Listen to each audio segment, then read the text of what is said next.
పార్టీల తరఫున ఈ రోజు ఇండియా కూటమి తరఫున బలపరుస్తున్నటువంటి సిపిఐ అభ్యర్థి కామ్రేడ్ మీ మురళి గారు కంకి గొడవలు గుర్తుమైన ఓట్లు వేసి గెలిపించాలని చెప్పేసి సిపిఐ జాతీయ కార్యదర్శి డాక్టర్ కె నారాయణ గారు ఈ రోజు ప్రచారం నిర్వహిస్తున్నారు. తిరుపతి ఓటర్ మహాశైలారా ఒక్కసారి ఆలోచన చేయండి.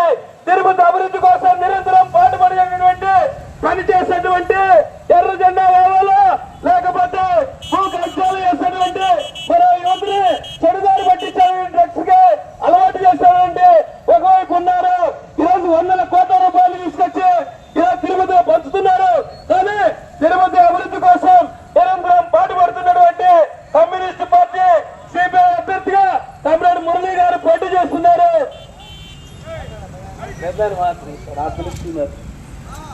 సిపిఐ అభ్యర్థి కామ్రేడ్ పి మురళి గారిని గెలిపించాలని చెప్పేసి సిపిఐ జాతీయ కార్యదర్శి డాక్టర్ కె నారాయణ గారు రోడ్ నిర్వహిస్తున్నారు.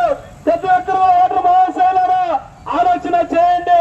తిరుపతి అభివృద్ధి కోసం గత సంవత్సరాలుగా ఎన్నో పోరాటాలు చేసినటువంటి చరిత్ర ఉన్నది. పేదలకి భూ పంపిణీ ఈ రోజు అక్కడ సెంటు భూమి కనిపిన కబ్జా చేస్తున్నటువంటి అధికార ప్రతిపక్ష పార్టీలు రెండు కూడా ఉన్నాయి. కానీ పేదవాళ్ళ నివాసం